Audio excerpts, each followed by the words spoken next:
Hi, I'm Dr. Inga Davies. Welcome to our video series on children's growth and development.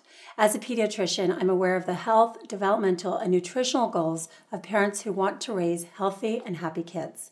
As a mother of two very social little boys, I share these goals as well. So today we're going to discuss your child's social life, interacting with other kids, and making friends. We've gathered a group of parents, and chances are they have the same challenges, concerns, and questions about socializing their children as you do. So let's talk about kids meeting kids. Okay, Dr. Davies, I have a son, and we go to the park several times a week, and he's great with other kids. I was wondering if there's any special value to more organized games and activities. Well, yes, definitely. Organized activities such as soccer or dance lessons teach kids structure and responsibility. So when games are organized, it allows kids to understand the rules of the activity, which may include the responsibility of setting up and cleaning up. Plus, it's so beneficial to kids to simply be interacting and socializing with others.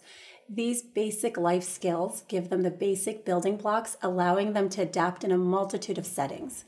So socialization is a learning process that begins shortly after birth. It's an important element in the process of personality formation. So playing in organized games and activities brings an element of adjustment to the idea of sharing, taking turns, and to winning or losing. My daughter just turned 2, and she's very possessive. Is she too young to learn to share? Well, every child's different, but it's never too young to learn. Here are some general guidelines. As infants become toddlers, they tend to understand ownership, so they believe they own everything. As it all becomes mine, sharing is a skill that's learned at about 3 to 4 years of age. So organized activities can certainly help with learning how to share. So why is sharing so difficult? While most toddlers eventually learn to play together nicely, they first need to get through a few hurdles, so they tend to be quite possessive. It's fairly common, so don't be too concerned. At that age, they don't quite understand that when they relinquish an item, they'll eventually get it back. So they're looking to test boundaries and fight for what's theirs. Sharing is one of those skills that they will eventually develop by playing with other children.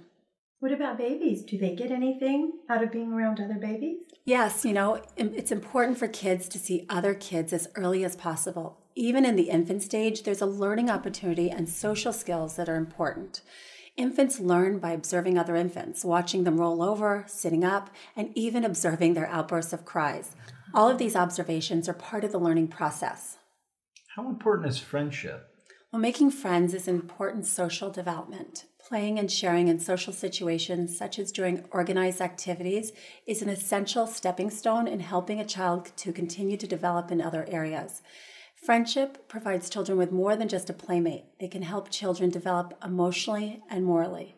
So while interacting with friends, children can learn many social skills, such as how to communicate, cooperate, and possibly solve problems. They can also learn how to control their emotions as well as responding to emotions of others. They can also develop the ability to think, problem solve issues that may actually come up in some of their friendships. So overall, children benefit greatly by having friends. My sons now have their first friend, and she comes over to play frequently during the week, and it's wonderful to see them speaking with her and many times sharing their toys. Sports are really big in our family, and eventually I'd love my daughter to start playing soccer. She's a toddler and she's already kicking the ball. That's great. Encourage her talent. One of the benefits of organized sports is teaching young kids to play well together, and for older kids, teamwork. Playing sports allows them to be competitive, which in the right setting can be healthy. It teaches them how to be a great team member and helps them learn to understand the importance of a cohesive team. What do you do if your child isn't really athletic or even interested in sports? Well, there's still value in joining other types of non-athletic activities. For example, musical groups or volunteer efforts. Encourage your child to participate and allow him to understand that he can contribute as a team member. To tell you the truth, I'm nervous about putting my child in with a group of kids. I'm just afraid she's going to get sick all the time.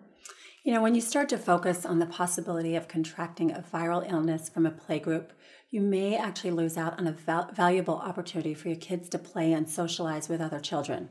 The reality is germs are everywhere and will always be in contact with them. So learning socialization skills is a true part of growing up. The benefits of social activities outweigh the risk of most viral infections. What can I do to limit exposure to germs or prevent illness? Well, again, the germs aren't going away, but you can help support your child's immune system. First of all, make sure she washes her hands several times a day for a full 20 seconds each time. Make it fun. Sing a song with her and get her to wash her hands until the song ends. Serve her nutritious, well-balanced meals. Make sure she gets plenty of sleep and engages in some kind of physical activity.